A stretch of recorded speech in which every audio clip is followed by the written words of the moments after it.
이렇게 많이 오셨어요. 네, 젊은이 예배에 오신 모든 분들을 환영합니다. 우리 옆에 있는 분들 보고 이렇게 인사 한번 나누실까요? 축복합니다. 사랑합니다. 네, 안 하신 분이 있어요.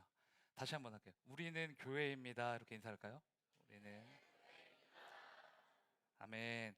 네, 오늘은 간수가 성도로 감옥이 교회로라는 제목으로 사도행전 16장 27절에서 34절 말씀을 나누겠습니다.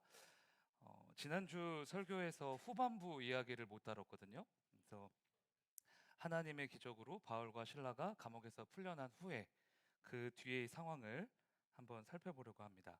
제가 한 절, 여러분들 한 절 이렇게 교독할게요. 간수가 자다가 깨어 옥문들이 열린 것을 보고 죄수들이 도망한 줄 생각하고 칼을 빼어 자결하려 하거늘.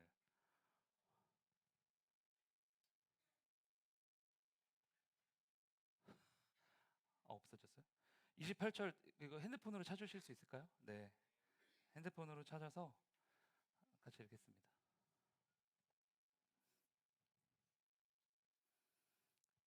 찾으신 분들 찾으셨어요? 손. 네, 찾으신 분들은 같이 읽겠습니다. 시작.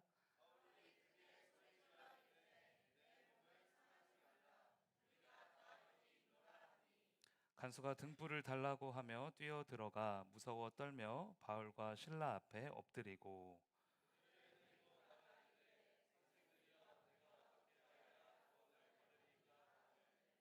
이르되 주 예수를 믿으라 그리하면 너와 내 집이 구원을 받으리라 하고.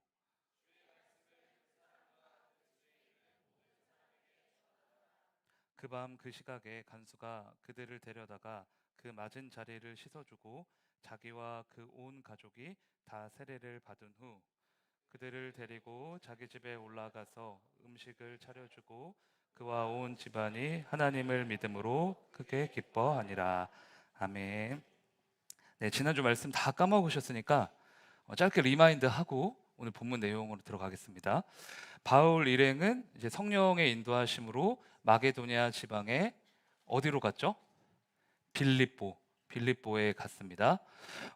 기억하실지 모르겠어요. 이곳이 유럽의 뭐였죠?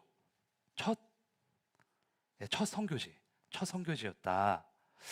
바울은 빌립보에서 귀신 들린 한 요종을 만났고 그 귀신들을 내쫓아 줬지만 오히려 누명을 쓰고 이제 감옥에 갇히게 됐죠. 하지만 바울과 신라는 그곳에서도 낙심하지 않았습니다. 기도와 찬송을 올려드리면서 하나님을 소망했죠. 그러니까 두 발에 쇠고랑을 찾고 사방이 쇠로 만든 쇠창살이고 그리고 그 밖에는 감옥을 지키는 간수들이 있었지만 그곳에서도 살아계신 하나님을 신뢰하고 붙잡았어요. 그러니까 어떤 일이 일어났죠? 성경학교 때 다 하시던데 선생님들이. 예, 막 옥터가 어떻게 됐죠? 예, 지진 흔들려서 옥문이 다 열리고 그래서 죄수들이 어, 그 묶여있던 것들로부터 자유함을 얻게 되었습니다. 그러니까 하나님에게는 이제 사방이 막혀 있는 게 아무런 상관이 없는 거죠. 그러니까 쇠사슬이 온몸을 칭칭 감고 있다 할지라도 두 발이 쇠고랑에 묶여 있어도 간수들이 감옥을 지키고 있어도 하나님이 그곳에 임재하시면 묶여 있던 모든 것들이 일체히 풀려나게 된다. 그래서 여러분 중요한 것 같아요. 사방이 막혀 있을 때 우리 그런 생각 하잖아요. 아, 나 왜 이렇게 이 환경이 막혔을까? 내 상황이 막혔을까? 이 사방이 막혀 있을 때 그 상황을 묵상하지 마시고요. 막혀 있다 할지라도 나를 그 모든 묶인 것들로부터 일제히 자유하게 하실 수 있는 살아계신 하나님을 묵상하셔야 됩니다. 아멘이십니까? 네. 그렇게 바울과 실라는 이제 하나님이 베풀어 주신 기적, 이 특별한 은혜를 경험했어요. 근데 문제는 이 다음입니다. 이게 오늘 본문 말씀인데 그 옥문을 지키고 있던 이 간수가 죄수들이 다 도망간 줄 알고 칼을 빼서 자결을 하려고 하는 거예요. 본문 27절입니다. 간수가 자다가 깨어 옥문들이 열린 것을 보고 죄수들이 도망한 줄 생각하고 칼을 빼어 자결하려 하거늘. 저는 이 말씀을 보면서 그런 생각을 했어요. 아, 왜 자살까지 하려고 했을까? 왜 자결까지 하려고 했을까? 자료를 좀 찾아보니까 이 당시 로마 법은 만약 죄수들이 탈출하게 되면 그 죄수들이 받아야 될 모든 형벌을 간수가 대신 받도록 규정이 되어 있었다라고 하더라고요. 그러니까 이 감옥에 죄수들이 몇 명이나 있었는지는 모르겠지만 엄청 많았을 거 아니에요. 최소 뭐 열댓 명 이상 됐을 거 아닙니까? 그런데 그 죄수들이 다 도망갔다 생각하니까, 그리고 그 형벌을 자기가 다 받아야 된다 생각하니까 죄수들이 진짜 도망갔는지 아닌지 확인해 보지도 않고 그냥 이제 다 죽어야겠다 이렇게 생각을 한 거죠. 그 형벌의 고통이 너무 두려우니까 차라리 지금 죽어버리자, 이렇게 극단적인 생각을 한 겁니다. 근데 이제 그 광경을 목격한 바울과 실라가 어떻게 반응을 했죠? 이어지는 28절, 네, 읽어보실까요? 시작.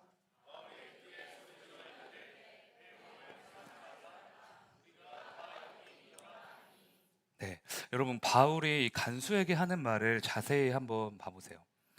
내 몸을 상하게 하지 말라, 우리가 다 여기에 있다. 너무 자상하고요, 스윗하고 따뜻한 말 아닙니까? 완전 이제 보면서 애견남이다. 이 사람이 정말 애견남이다. 바울이 죄수고 앞에 있는 사람이 간수인데 우리는 아무도 도망가지 않았습니다. 안심하세요. 여기 있습니다. 이게 진정을 시키잖아요. 근데 이 간수가 누굽니까? 감옥에서 바울을 감시하고 가둬놨던 사람이죠. 사도행전 16장 23절을 보면 바울을 매로 많이 친 후에 옥에 가뒀다 이렇게 나오거든요. 그러니까 이 간수는 바울의 등짝을 사정없이 내리쳤을 수도 있는 그런 사람이라는 거죠.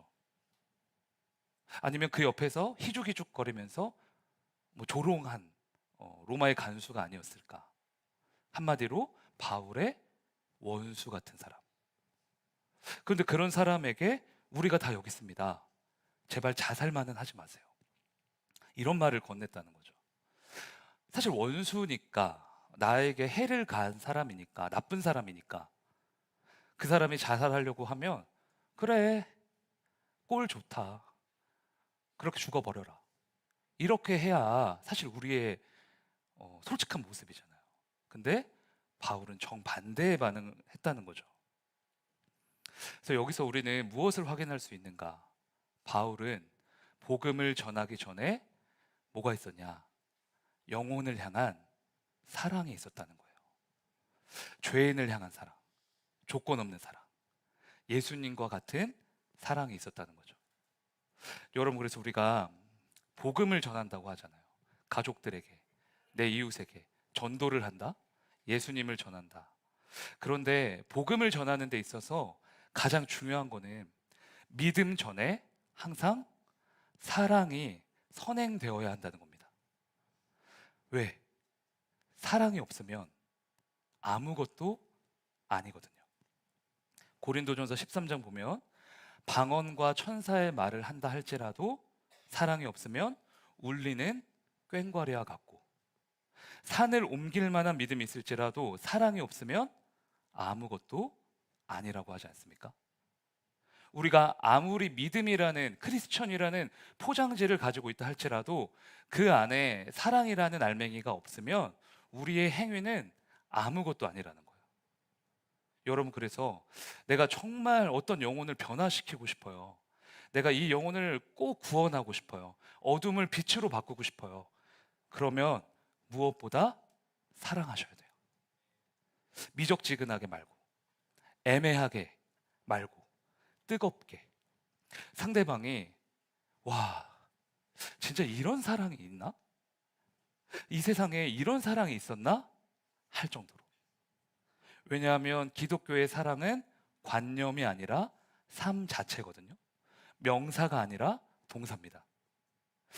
아까 제가 말한 고린도전서 13장에는 15가지의 사랑의 형태가 나오는데, 근데 거기에 나오는 모든 사랑은 다 동사예요. 나중에 한번 체크해 보세요. 포기하지 않고, 돌보고, 필요를 채워주고, 격려하고, 지지하고, 화내지 않고, 함께 기뻐하고, 다 동사입니다.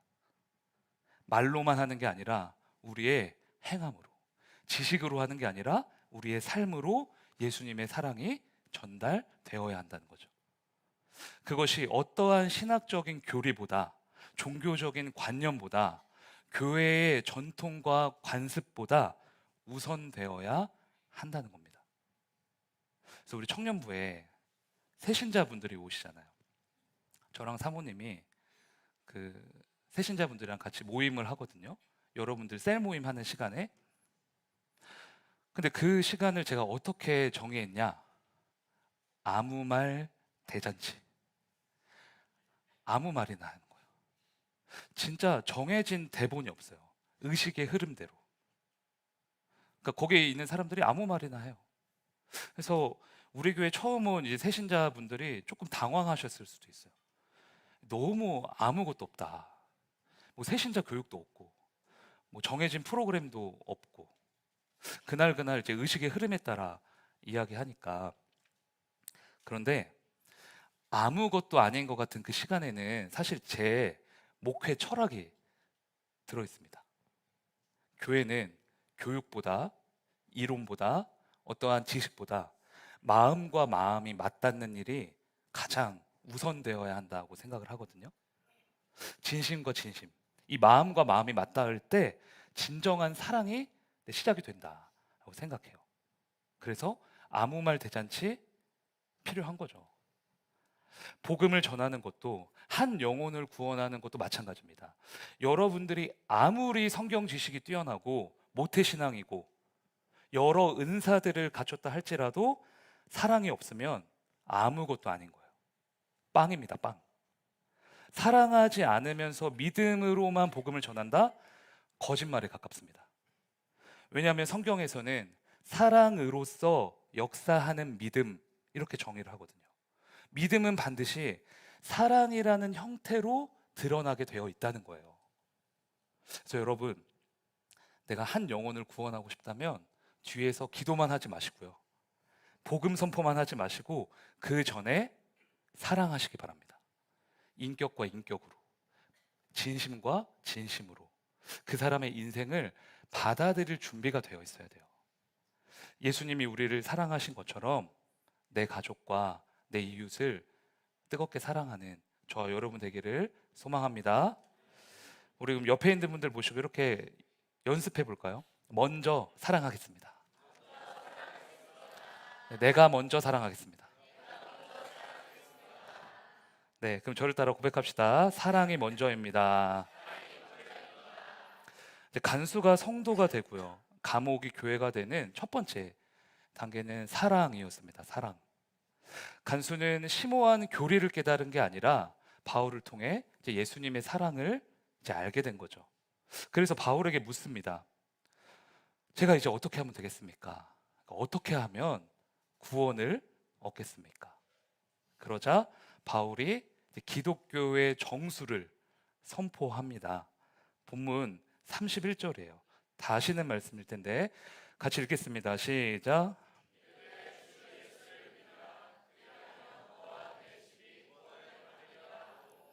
아멘.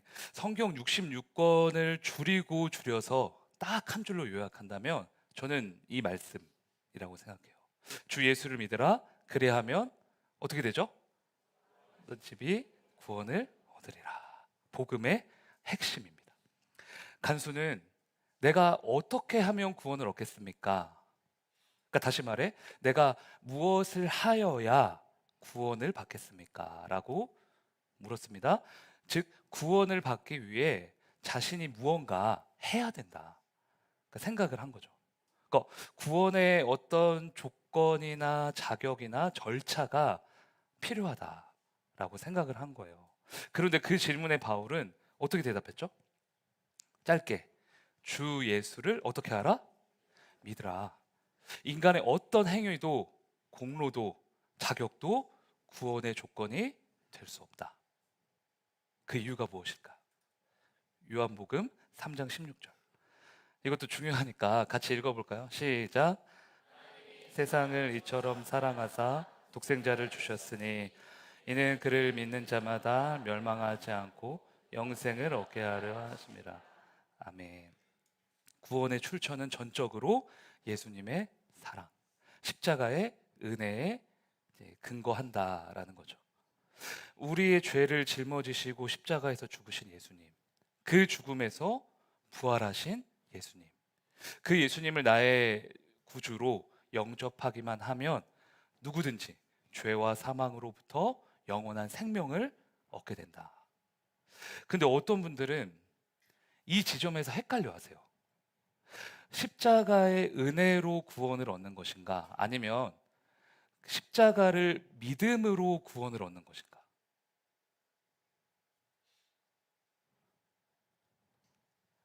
뭐가 맞다고 생각하세요? 1번, 십자가의 은혜로 구원을 얻는다. 2번, 그 십자가를 믿음으로 구원을 얻는다. 성경 골든벨. 1번, 십자가의 은혜다. 손 들어보세요. 십자가 은혜다. 자, 내리시고. 2번, 그 믿음으로 구원을 얻는다. 오,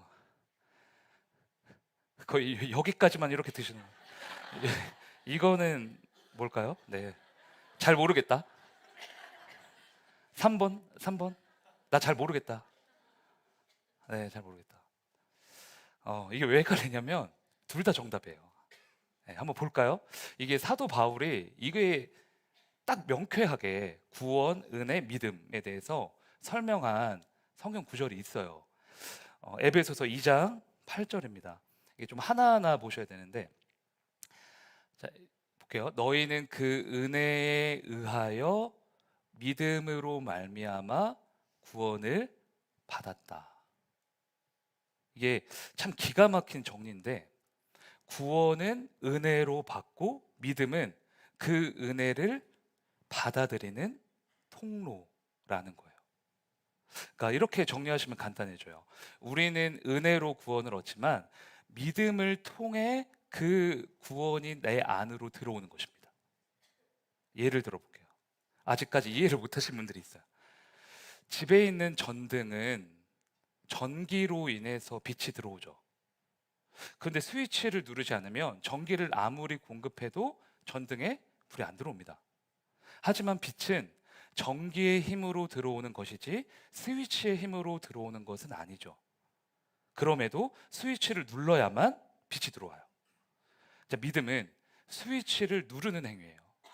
예수님께서 나의 죄를 위해 죽으셨고 부활하셨다는 사실을 받아들이는 거죠. 나를 위해 예수님이 그렇게 다 하셨다라는 걸 인정하고 수용하는 거예요. 그러면 그때 구원이 임하는 거죠. 그래서 성경은 이 모든 걸 통틀어서 하나님의 선물이다, 이렇게 정의하고 있습니다. 구원은 행위에서 난 것이 아니라 100% 예수님의 공로라는 거죠. 그래서 이거에 대해 좀 찾아보다가 총신대 박재은 교수가 쓴 그 쉬운 교리라는 책에서 구원에 대해서 잘 정리를 해주셔서 제가 좀 가지고 와봤어요. 구원을 이렇게 정의합니다. 한번 읽어보실까요? 시작. 구원은 은혜로만 받는다. 구원은 보상을 받는 개념이 아니다. 보상은 조건부 논리이다. 한 만큼 받고 덜하면 덜 받는 비례적 논리이다. 하지만 구원은 그렇지 않다. 구원은 무조건적인 은혜로만 받는다. 그러므로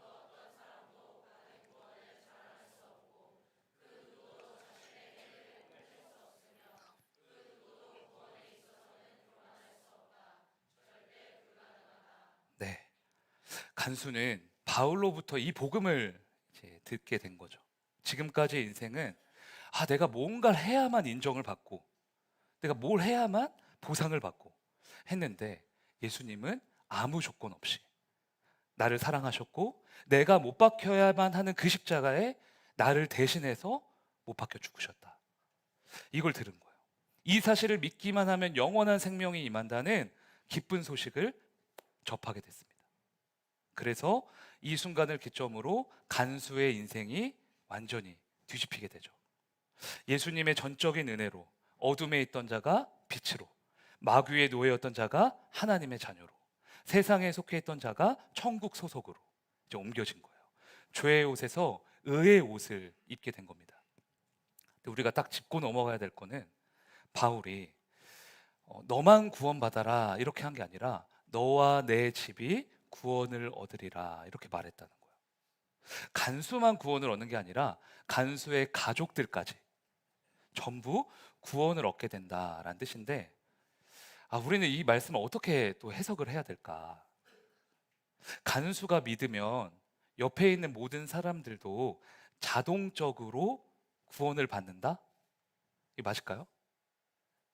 그건 아닌 것 같아요. 그죠? 아닌 것 같아. 구원은 개인이 하나님의 은혜로 받는 거니까.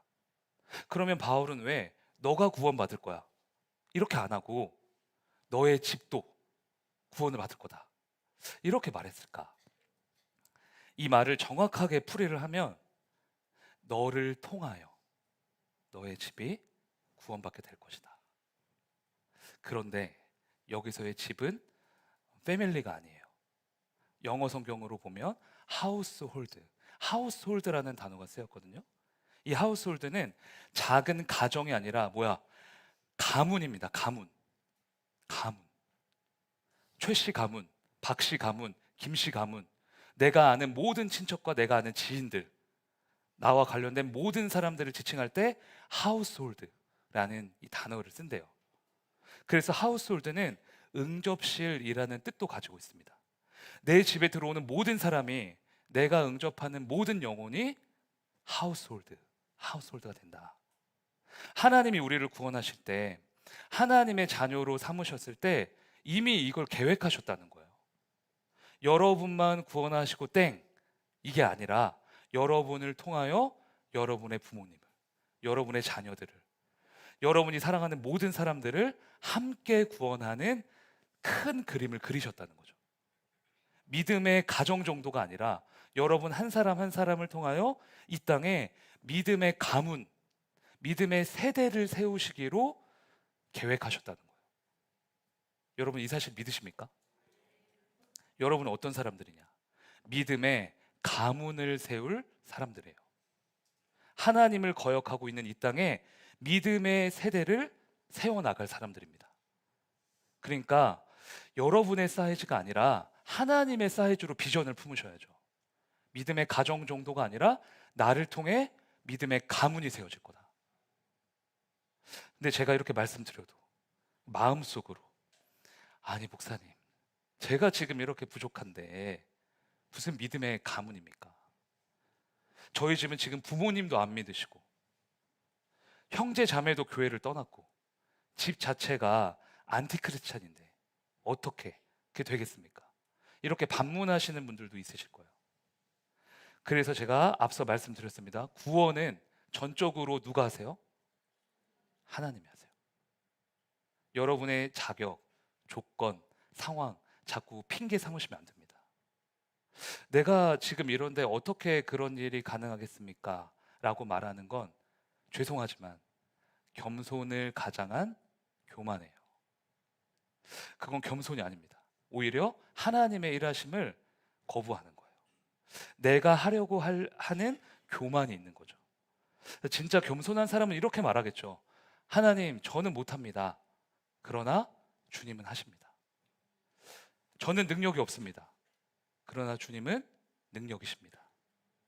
여러분, 여러분의 부모님, 형제, 이웃, 친구들 포기하지 마세요. 기도와 믿음으로 계속 나아가세요. 그러면 그 구원은 하나님의 때에 하나님의 방법으로 하나님이 이루십니다. 여러분 한 사람 한 사람을 통해 구원의 은혜가 임할 줄로 믿습니다. 우리를 통해 믿음의 가문이 세워질 줄로 믿습니다. 저를 따라 고백하실까요? 구원을 이루십니다. 네, 이 간수는 복음을 들었고 예수님을 즉시 영접하게 됐습니다. 그러면 그 후에 이거 확인해 봐야겠죠. 이 간수의 가정이 어떻게 되었을까?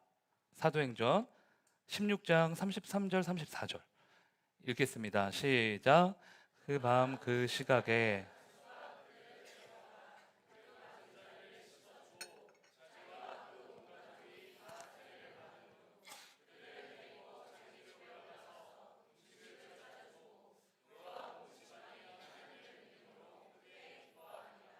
아멘. 여러분 어떻게 됐어요? 간수의 가정이 구원을 받았습니까? 못 받았습니까? 구원을 받았죠. 간수만 구원받은 게 아니라 온 가족이 세례를 받고 예수님을 영접하게 됩니다. 바울이 선포한 대로, 그리고 간수 자신이 소원한 대로 그대로 이루어진 거예요. 오늘 설교 제목이 간수가 성도로, 감옥이 교회로 였는데, 간수만 성도가 된 게 아니라 간수의 일터였던 감옥이 교회로 변화되었고요. 그의 가정까지도 교회가 된 거예요. 사도행전을 기록한 누가는 이 사실을 독자들에게 말하고 싶은 겁니다. 복음의 영향력은 단순히 한 사람의 인생만 바꾸는 게 아니라 그가 속해 있는 가정, 일터, 세상을 바꾸었다. 믿음의 사람이 세워진 모든 곳은 결국 교회가 되었다. 이거를 얘기하고 싶은 거예요. 그래서 이 모든 소동이 끝나고 바울과 실라가 이제 감옥에서 나오거든요. 그리고 어디를 갔냐? 루디아의 집에 갔다 이렇게 나와요. 그리고 거기서 형제들을 만나 위로했다 나옵니다. 사도행전 16장 40절 제가 읽을게요. 두 사람이 옥에서 나와 루디아의 집에 들어가서 형제들을 만나보고 위로하고 가니라. 루디아의 집에 있었던 이 형제들이 누구였을까요? 여러분, 이 형제들이 누구였을까요? 아마 가장 유력한 건 간수의 가족들이겠죠. 또 우리가 지난주에 살펴봤던 귀신 들린 여종, 그 여종도 아마 여기에 있지 않았을까. 루디아라는 사람은 우리가 시간 여건상 살펴보지 못했는데 빌립보라는 도시에서 자색 옷감 장사를 하는 여인이었어요. 자색 옷감은 이 당시에 굉장히 비싼 거, 그러니까 우리로 지금 따지면 뭐 명품. 그래서 이 루디아라는 여인은 물질적으로 굉장히 풍족한 부자였습니다. 그래서 자기가 부자니까 집이 워낙 크니까 이제 막 예수 믿는 사람들을 다 자기 집으로 불러들여서 거기서 이제 예배를 이제 드린 거죠. 그래서 루디아의 집이 곧 빌립보 교회의 최초 교회였다. 빌립보의 최초 교회였다. 이렇게 말을 합니다. 자, 이렇게 보면은 이 빌립보 교회가 세워진 과정이 되게 신기해요. 귀신 들린 여종 봤죠? 그리고 간수의 가족, 루디아까지. 비슷한 계층, 비슷한 환경, 비슷한 사람이 한 사람도 없습니다. 다 달라요. 어떻게 이런 사람들이 모였을까? 어떻게 이 사람들이 한 자리에 모여서 함께 예배하고 식사하고 교제하고 기도하고 그랬을까? 신기한 일이죠. 근데 이 빌립보 교회가 나중에 어떻게 되는지 아세요? 사도 바울이 가장 아끼고 가장 사랑하는 교회가 됩니다. 그래서 빌립보 교회에게 쓴 편지가 빌립보서인데 학자들은 빌립보서를 기쁨의 편지라고 불러요. 바울이 빌립보 교회를 생각하면서 너무 기뻐했고 빌립보 성도들을 이제 무척이나 자랑스러워했거든요. 루디아, 간수, 귀신 들린 여종, 이렇게 서로 완전히 다른 사람들이 모여서 탄생된 교회였지만, 그래서 시작은 미약했지만 나중에는 모두가 본받고 싶어하는 교회, 뜨겁게 사랑하는 교회, 세상을 변화시키는 교회가 된 거죠. 사실 우리도 서로 많이 다릅니다. 그렇죠? 근데 하나님이 우리 한 사람 한 사람을 한 교회, 한 공동체로 부르셨어요. 그러니까 서로 모든 게 다 다르지만 예수님을 머리로 한 공동체로 함께 울고 울어줄 수 있는 가족으로 이 자리에 모이게 하신 거죠. 그래서 저는 늘 생각해요. 나는 하나님도, 그러니까 1번 하나님이 좋고 2번은 교회가 좋다. 교회를 다니면서 상처받을 때도 있고 시험 들 때도 있고 서로 달라서 화가 날 때도 있지만 그럼에도 불구하고 교회를 포기할 수 없어요. 교회를 사랑합니다. 왜냐하면 하나님의 뜻은 예나 지금이나 이 교회를 통해 이 땅 가운데 이루어진다라고 믿거든요. 지난주였던 것 같은데 민혁이가 성경학교 시뮬레이션 여기서 할 때 저한테 그런 말을 하더라고요. 여기 한 방에만 청년들이 50명 정도가 있다. 어린 아이들을 위해서 이렇게 최선을 다하는 청년들이 너무 멋지고 자랑스럽다. 약간 그런 뉘앙스였어요. 스스로 우리 좀 멋있는데? 그러니까 혼자 약간 취한 느낌이 있었어요. 약간 우리 왜 이렇게 멋있지? 그래서 그 말을 듣고 제가 쭉 보니까 진짜 청년들이 여기에만 50명이 있어요. 근데 순간적으로 어떤 생각이 들었냐면 진짜 비효율적이다. 되게 나쁜 목사님 같죠? 사실 청년 50명이 지금 당장 나가서 쿠팡 알바 1시간만 해도 50만 원인데 이게 인당 10,000원으로 계산하면 50이잖아요. 근데 그 50의 청년들이 하나의 사역을 위해서 어린 아이들 그 몇 시간을 위해서 막 밤에 잠도 안 자고 그렇게 사역을 하는데 그게 참 비효율적이다 생각을 했습니다. 상식적이지 않다. 그래서 결론을 내린 게 그렇기 때문에 우리는 교회구나. 비효율적이라서 이 세상이 가진 잣대로는 이해할 수가 없어서 세상과 다른 길을 걷고 있기에 우리는 정말 교회구나. 때로는 교회에서 아플 수가 있습니다. 힘들 수 있습니다. 시험 들 때도 있죠. 그러나 우리가 예수 그리스도를 중심으로 서로를 포기하지 않는다면, 끝까지 기도하고 사랑한다면 그 모든 어려움은 능히 이겨낼 수 있다고 믿습니다. 주님 안에서 하나 될 때 세상이 흉내낼 수 없는 하나님의 놀라운 기적이 이곳 가운데 펼쳐질 거예요. 그 역사를 이루시기 위해 저와 여러분을 이 교회로 부르신 줄로 믿습니다. 비효율적인 사랑하라고, 세상이 이해할 수 없는 거 하라고, 그래서 세상을 변화시키는 존재들이 되라고 우리를 교회로 부르신 거예요. 제가 교회를 생각하면 늘 묵상하는 말씀인데 전도서 4장 12절 말씀 마지막으로 같이 한번 읽어보겠습니다. 시작.